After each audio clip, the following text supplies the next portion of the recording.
አቶ ሙላቱ እርስዎ ይቀጥሉልኛል። ቀደም ሲል እንዳልኩት የመላው ኢትዮጵያ አንድነት ድርጅት መኢአድ ፕሬዚደንት በዚህ ውይይት ላይ እንዲካፈሉ ጋብዘናቸው ፈቃደኛ ነበሩ። ነገር ግን ስልካቸው አይነሳም። ደጋግመን ሞከርን፣ አንዴ ያነሱታል፣ ከዛ ይዘጋል። አቶ ሙላቱ እንዳልኩት እርስዎ ለሚቀጥለው ጥያቄ መልስ ይሰጡኛል። የኢትዮጵያ ብሔራዊ ምርጫ ቦርድ ለምርጫ እየተዘጋጀ ነው። በመግቢያችን እንዳልነው ምርጫው የሚደረገው ቦርዱ እንዳለው አስቻይ ሁኔታ ባለባቸው አካባቢዎች ነው። የቦርዱ ባለስልጣናት በዚህ ውይይት ላይ ተካፍለው አስተያየት እንዲሰጡ ጋብዘን ነበረ። አሁንም በመግቢያ እንዳልኩት አላገኘናቸውም። እኛ አመለጣቸው ነው የምንለው። አቶ ሙላቱ ለምንድን ነው አስቻይ ሁኔታ ባለባቸው አካባቢዎች ወይም አንጻራዊ ሰላም ባለባቸው አካባቢዎች በሚደረገው ምርጫ የእርስዎ ፓርቲ ለምሳሌ ለመወዳደር ምንድን ነው የሚከብደው? ምን ያስቸግረዋል? ጥሩ ጥያቄ ነው። አመሰግናለሁ። ፓርቲዎች ሲፈጠሩ እንዲሁ ካለ ምርጫ የሚሆን ነገር አይደለም እና ስለዚህ ለምርጫ ሰፊውን ሕዝብ ማብቃት አለባቸው። ራሳቸው እዛ ውስጥ ገብተው የምርጫ ገበያውን ተካፍለው በዛ ላይ ውድድር ነውና እያንዳንዱ ፓርቲ የራሱን የፖለቲካ ፕሮግራም፣ የኢኮኖሚ ፕሮግራም፣ ፖሊሲ፣ የማህበራዊ ጉዳይ ፖሊሲውን አንድ ላይ ይዞ ሄዶ ህዝብ ፊት ቀርቦ ያኔ ይወዳደራል። የሚወዳደረው በዚህ ነው። እኛ እነዚህን ሁሉ ፕሮግራም አዘጋጅተን ምንጊዜም ዝግጁ ነን፣ ቁጭ ብለናል። ባለፈው 6ኛው ሀገራዊ ምርጫ እንደምታውቀው ተዘጋጅተን ገብተን አባሎቻችንን ታገቱ። ቢሮአችን በሙሉ ተዘጋ። 206 ቢሮ ከነበረው ውስጥ 3 ብቻ ነው የቀረው። ሁሉንም ዘግቶ አባላት ታሰሩ፣ ደጋፊዎች ሁሉ ታሰሩ። የዛን ጊዜ ምርጫ ውስጥ አልገቡም፣ ኦልሬዲ አፈነገጡ ተባል። አሁን ደግሞ እንግዲህ ምን ምክንያት እንደሚፈጠር አናውቅም። አስቻይ አይደለም። በየቦታው ጸጥታው ሁሉ ደፈርሷል። ሰውን ሰብስበን በየቦታው ጽሕፈት ቤት ከፍተን ህዝብን አደራጅተን ለምርጫ እንዲበቃ ለማድረግ ክፈቱልናል።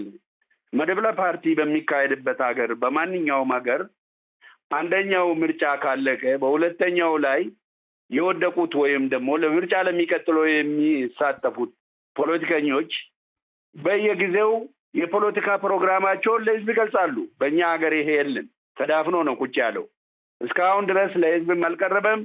ብልጽግና ብቻ ነው አሁን የሄደ በሁሉም ቦታ ያለው እና ስለዚህ እንወዳደራለን እና እባካችሁ ምህዳሩን አስፉት፣ ሰላሙን ፍጠሩ፣ ከአማጽያን ጋር ተወያይታችሁ አንድ ሀገር ናለን፣ አንድ ላይ ቁጭ ብላችሁ ህዝብን ከማመስ ሰላም ፈጥራችሁ ሰላማዊ የሆነ ምርጫ ይደረግ ብለን ጠይቀን ነበረ። ይህንንም እስከዛሬ ድረስ እየጠየቅን ነው።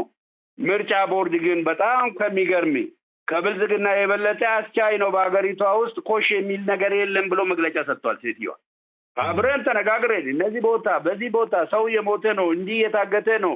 አሁን ቅድም ልክ ወይዘሮ ጸዳሌ እንደገለጸችው አይነት እንዴ እኔ ምንድን ነኝ ትላለህ እዛ ቁጭ ብለህ ይሄ ነገር ሲነገር እዚህ ሀገር ውስጥ አለው ወይ እኔ ምንድን ነኝ ብለህ ነው አለ ሰላም ነው ምርጫ ማድረግ ይቻላል ብሎ ሴትዮዋ ኦልሬዲ ወጥቷል። እኛ አሁን ግራ ገባን። እንዴት እናድርገው?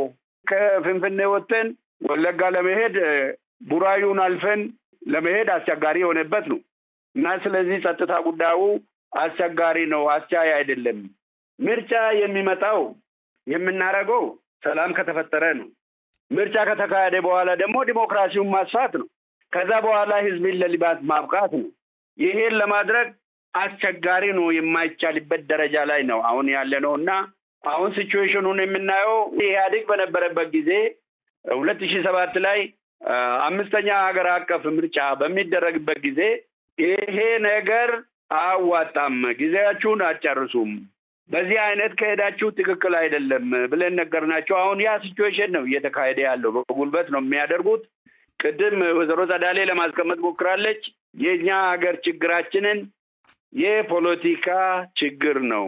የፖለቲካ ፕሮብሌማችንን ህልሙን ካልፈታን በምንም አይነት ከዚህ ከቪሺየስ ሰርክል ልንወጣ አንችልም፣ ወደምንፈልገው ብልጽግና ልንመጣ አንችልም እና አትልፉ እያልናቸው ነው እና ባህር መሀል ቆሞ የዳይሬክሽኑ የጠፋበት መርከብ ሆነን ቁጭ ብለናል። እሺ ነገር ግን ጠቅላይ ሚኒስትር አብይ አህመድ ባለፈው ጥቅምት ከህዝብ ተወካዮች ምክር ቤት አባላት ለቀረቡላቸው ጥያቄ በሰጡት መልስና ማብራሪያ ተቃዋሚዎችን ነው የተቹት። ምርጫ መደረግ ይችላል፣ መንግስትም ተዘጋጅቷል፣ አቅሙም አለው ነው ያሉት። እስቲ ከተናገሩት በአጭሩ እንስማ። ዴሞክራሲያዊ ምርጫ ማካሄድ አለብን። ሌላ ድምፅ ለመስማት ኦፕን መሆን አለብን። እንደ መንግስትም እንደ ፓርቲም አማራጭ ድምጾች የሌሉበት ምክር ቤት አይፈይድም፣ አይጠቅመንም።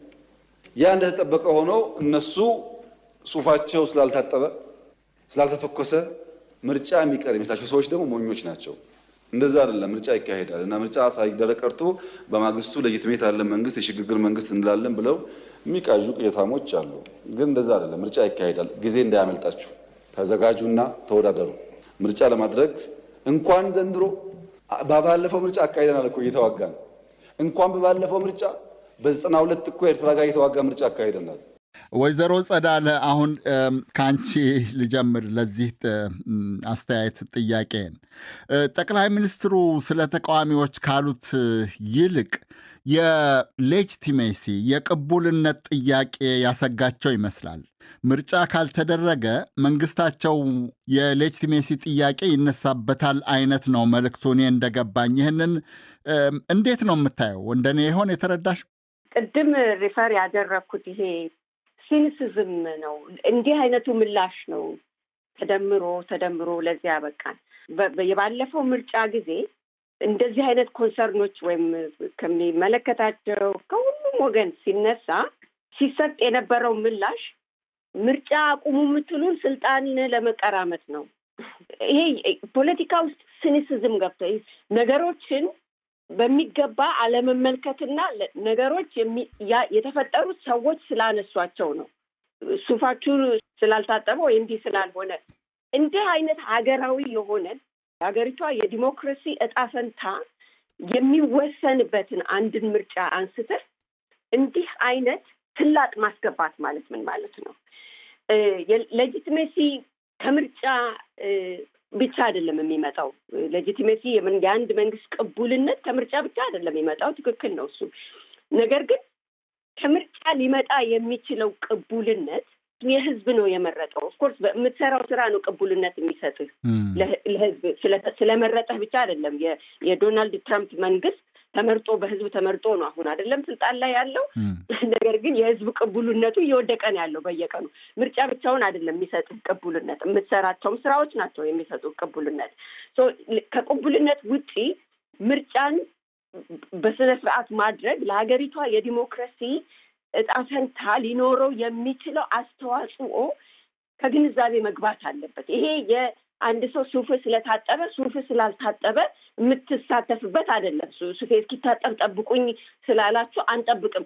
ይሄ ነው እንዲህ አይነቱ ስላቅ ነው የፖለቲካውን ውድቅ ያደረገው በስነ ስርዓት አለመውሰድ። ባለፈውም ያደረጉት ምርጫ እንደዚሁ የትግራይ ክልል ሙሉ ለሙሉ ሳይሳተፍ ቤኒሻንጉል ጉሙዝ፣ ጋምቤላ ክልል፣ በሶማሌ አፋር ወረዳዎች ውስጥ በብዙ ቦታዎች ያልተደረጉ ከዛ በኋላ ነው ምርጫ ተደርጎ ወደ ፓርላማ ራሱ እየተንጠባጠቡ የገቡት እነዚህ ክልሎች ውስጥ ያሉት ማለት ነው። ለዚህ መንግስት ቅቡልነት ሰጥተዋል? አልሰጡም። ስለዚህ ከዛ ፍሬምወርክ ውስጥ ወጥተን ምንድን ነው ማድረግ የሚቻለው? ይሄ የስድብና የካሰላንቴ አይደለም። ዲሞክራሲያዊ አካሄድ የሀገሪቷ እጣ ፈንታ የሚወሰንበት ነው ከሚለው ግንዛቤ ጋር አብሮ የሚከናወን ፖለቲካዊ ብስለት ያስፈልጋል። ያ ብስለት ነው ከኢትዮጵያ ፖለቲካ እንትን ውስጥ የጠፋው በአሁኑ ሰዓት። አንድ ሰው የሆነ ነገር ሲናገር ኮንሰርን አለኝ አሁን እነ ሙላቱ ቢሮአችን ተዘጋ እያሉ ዛሬ አይደለም በነገራችን ይሄ ከበፊቱ ምርጫ በፊት ነው። 203 ቢሮዎች ውስጥ 3 ቢሮ ብቻ ቀርቷቸው ነው የባለፈውን ምርጫ እምቢ ብለው የወጡት። በዛ ሰዓት መንግስት ማድረግ የሚችላቸው ብዙ ነገሮች ነበሩ። ዛሬ ላይ ወጥቶ ተንከባሎ ችግሩ መንግስት ራሱ ጠቅላይ ሚኒስትሩ ተነስተው ወይም የኦሮሚያ ፕሬዝዳንት ተነስተው አስከፍታለሁ ሁሉንም ቢሮአችሁን ብለው እንቅስቃሴ ቢጀምሩ እንኳን ሊያስከፍቱ የማይችሉበት ዳይናሚክስ ውስጥ ገብተናል። የራሳቸውን ሚሊሺያና የራሳቸውን የሴኩሪቲ እንትን አዘው ቢሮአቸውን ላያስከፍቱ የሚችሉበት ፕሮባቢሊቲው ከባድ ነው። ከባድ ነው። ለምን ከዛ በወቅቱ መደረግ ሲገባው በስላቅና በቀልድ አልፎ አሁን መፈታት የማይችልበት ስቴጅ ላይ ደርሰናል። ስለዚህ ይሄ የሌጂቲሜሲ ምርጫ ብቻ የሚያመጣው ሌጂቲሜሲ ጥያቄ አይደለም። ከዚህ ውስጥ መውጣት እንችላለን ወይ ለሚለው ነገር ምላሽ ያለው መንግስት አይደለም በአሁኑ ሰዓት ያለው ስልጣኑን ተቆጣጥሮ ያለው ነጋሽ። እሺ አቶ ኢማድ እስቲ መቼም የግጭት አፈታት ነው ሙያው። ግጭት የግድ ጠመንጃ አውጥቶ እስከ መታኮስ ነው ብዬ አላስብም። ከዚያ በፊት ያሉት የቃላት መወራወርና እነዚህ የቃላት የቴኒስ ጨዋታ የሚመስሉ ነገሮች ወደ ግጭት ሊያመሩ ይችላሉ። ፓርላማ ላይ ነው ጠቅላይ ሚኒስትሩ ይሄን ያሉት። እንዲያው ምናልባት ነፃ፣ ገለልተኛ፣ ፍትሐዊ ምናምን የምንለው አይነት ምርጫ ቢደረግ ምናልባት አንድ ቀን የእሳቸውን ወንበር ሊይዙ የሚችሉ ኃይላትን ነው እንዲህ ያሉት። እንዲህ አይነት ጓጓጭ የሆነ ፕሮቮካቲቭ የሆነው ቃላት ወደ ግጭት አይመሩም ወይም ሰዎች ስለ ግጭት ብቻ እንዲያስቡ አያደርጉም? እንደምታወቀው ኢትዮጵያ ውስጥ የተለመዱ ነገሮች አሉ። ምንድነው የሚነሱ ጄኒን የሆኑ ጥያቄዎችን በቀጥታ ከመመለስ ይልቅ የተለያዩ ስሞችን መስጠት፣ ማንቋሸሽ፣ ወደ ዛቻ መሄድ፣ እንደዚህ የተለመዱ በኢትዮጵያ ፖለቲካ ላንድስኬፕ ውስጥ አካሄዶች ናቸው። ከዚህ በፊትም በነበረው መንግስት አሁንም ባለው መንግስት ውስጥ ማለት ነው። እነዚህ ነገሮች ወደ ሌላ ወደ ከፋ ነገር አያመሩም ብለህ ለጠየቀኝ ጥያቄ በትክክል ያመራሉ ነው። ስንመለከት ለምሳሌ አማራ ክልል አሁን ያለውን ግጭት ስንመለከት በእንደዚህ ሁኔታ በቃላት መለዋወጥ ቃላቶችን ከዛ ሳይድ ከዚህ ሳይድ እየተመላለሱ ነው በዚህ ደረጃ ላይ የተደረሰው። በተመሳሳይ በትግራይ የተከሰተው ሁኔታ ያንን የሚመስል ነው። የተለያዩ አካላት የተለያዩ ጥያቄዎችን ያነሳሉ። መንግስትና ከመንግስት ጋር ተያያዥነት ያላቸው ግለሰቦች የሚመልሱበት መንገድ የሚታወቅ ነው። ብዙ ጊዜ ማጠልሸት፣ የተለያዩ ስሞችን መስጠት፣ አልፎም ተርፎ ደግሞ እነዛ ሰዎችን ማሳደድ እና ተመሳሳይ የሆኑ እርምጃዎችን መውሰድ ይቀድማል ብዙ ጊዜ በእኛ ሀገር ፖለቲካ። ስለዚህ እነዚህ ጉዳዮች የተለያዩ አጋጣሚዎች ወደ ግጭት ያመሩበት ሁኔታ ነው የነበረው። አሁንም ግጭት ባልተነሳባቸው አካባቢዎችም ተመሳሳይ ስጋቶች ያሉባቸው አካባቢዎችም አሉ። ለምሳሌ አሁን ሶማሌ ክልልን ብንመለከት በክልሉ መንግስትና በኦኤንኤልኤፍ መካከል ያለው ተቃላትም ያለፉ ቴንሽኖች አሉ። እነዛ ነገሮች ልክ በኦሮሚያ እንደሆነው ትጥቅ ፈተን እንገባለን ያሉ ታጣቂዎች ወደ ግጭት ተመልሶ ክልሉ ለዚህ ደረጃ የደረሰበት ሁኔታ እንደተፈጠረው ሁሉ በተመሳሳይ ሌሎችም ክልሎች እንደ ሶማሌ ክልል ያሉ ግጭት እስካሁን ፕራክቲካሊ የማይታይባቸው ክልሎች ወደ ተጨባጭ ግጭት ውጊያ እንደማይገቡ ምንም ማስተማመኛ የለም። መፍትሄው ጥያቄ የሚያነሱ አካላትን በጠረጴዛ ዙሪያ በክብር ማነጋገር መቻል ነው። ህዝብን እንወክላለን ብሎ የሚነሱ የተለያዩ ቡድኖችን ሀሳባቸውን በነጻነት በተቻለ ሁኔታ ማንሸራሸር እንዲችሉ ማድረግ ነው።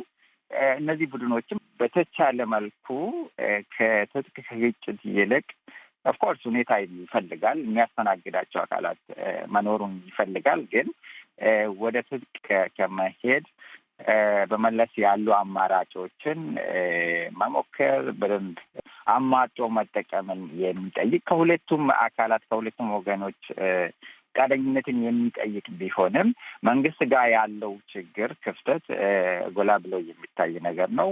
ሰው በተለያዩ አጋጣሚዎች ለከፉ ችግሮችም የዳረገ አካሄድ ነው ማለት ነው። አቶ ሙላቱ እርስዎ እስቲ መልስ ይስጡኝ።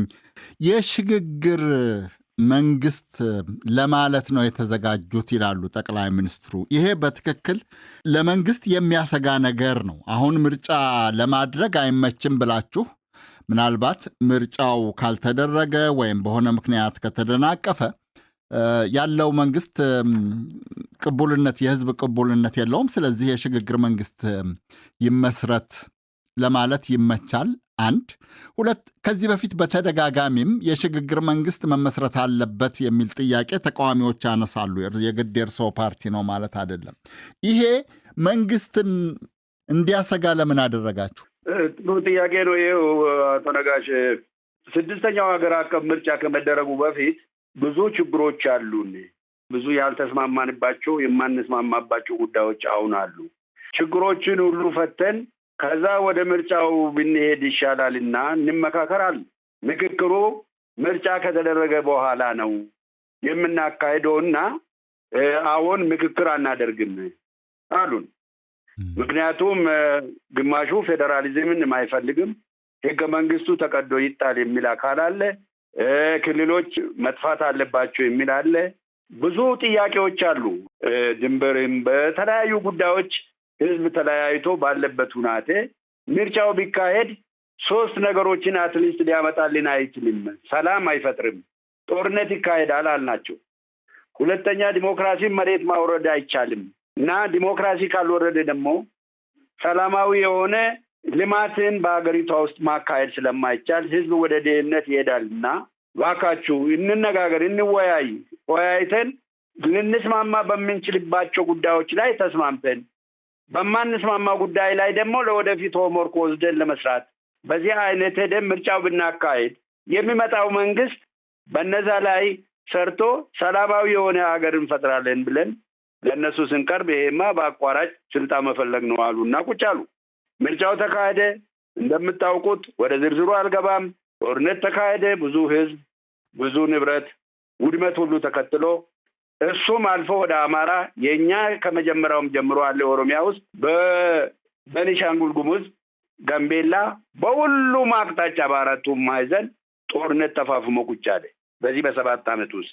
አሁንም ምንድን ያልናቸው ችግራችን የፖለቲካ ነውና ፖለቲካችንን በተቻለ መጠን ህልሙን ለመፍታት እንዲያመቸን ቁጭ ብለን አንድ ላይ እንመካከር ስንል የምክክር ኮሚሽኑን እኛ ካላቋቋምን አሉ። ምክክር ኮሚሽኑን እንዴት ነው እናንተ 98% ባላችሁበት ምክክር ኮሚሽኑ ላይ ቁጭ ብለን መነጋገር እኮ እንዴት ይቻላል? ዳኛም ፈራጅም እንትንም እንዴት ይሆናል? እናቱ የሞተችበት አባት ያጣ ልጅ ቶርችድ የሆነ ንብረት የተቀማ ቤት የተቃጠለበት ለሰብአዊ መብቱ የተደፈረበት እነዚህ ሁሉ ብዙ ችግሮች አሉብንና እነዚህን ሁሉ ልንፈታው አንችልም። ሀገሪቷ ወደ ሰላም ሊያረጋጋ የሚችል ውይይት ልናካሄድ አንችልም። በዚህ አይነት ገለልተኛ አካል በሆነበት ውይይት ማካሄድ ይቻላል እና እነዛን ፍጠሩልናል። 10 ድርጅቶች ናቸው ከኛ ከፖለቲካ ድርጅቶች በብዙ መልሰን ጠየቅናቸው። አንፈልግም አሉ። ከዛ እንግዲህ ቢያቅተን ሀገሪቷ በሁሉም አቅጣጫ በአራቱም ማዕዘን እሳት የሚነድባት ከሆነ ማን ነው እንዴት አድርገን ነው ልንሄድ የምንችለው? ቅቡልነት ያለው ሁሉም የሚሳተፍበት ጠበንጃ ያነሳውም ተረጋግቶ ሽግግር መንግስት ተቋቁሞ በዛ ለሀገሪቷ መረጋጋትን እናምጣ ካለዛ አልቻላችሁም። እናንተ አሁን ባላችሁበት መንግስት ሆናችሁ ሰላምን በሀገሪቷ ውስጥ በስርዓቱ የህግ በላይነትን ማስከበር ባልተቻለበት ሁናቴ ሰላማዊ የሆነ ምርጫ ማካሄድም ስለማይቻል ሽግግር መንግስት ይቋቋምና የእናንተን ባላችሁበት ሁላችንም ባለንበት ሽግግር መንግስት ሆኖ ከዛ በኋላ ቋሚ መንግስት በምርጫ ልናቋቁም ነው ብለን ጠየቅናቸው። ከዛ ዋሉ በየቦታው በአቋራጭ ስልጣን የሚፈልጉ ናቸው፣ ከኛ ስልጣን ሊቀሙ ነው፣ እንዲህ ሊሆኑ ነው። ይሄ ነው የሚደሰኮረው። ስልጣን የኛ አይደለም፣ ስልጣን የሰፊው ህዝብ ነው። በህገ መንግስቱ ላይ አለ። አንቀጽ 8 ላይ ሄደ ብታይ የሀገር የማን ነው ብትል የብሔር ብሔረሰቦችና የህዝቦች ሉዓላዊ ባለቤት ነው ይላል ህገ መንግስቱ። እና ይሄንን መቀበል አስቸጋሪ ሆኖ ነው በእኛ ሀገር አሁን ይሄ ሁሉ ችግር የተፈጠረው። አሁንም ቢሆን የምናካሄደው ምርጫ ለጊዜው ካልሆነ በስተቀር ለወደፊት ሰላም የሚፈጥር አይነት የሚሆን አይመስለኝም። እናጠቃለው።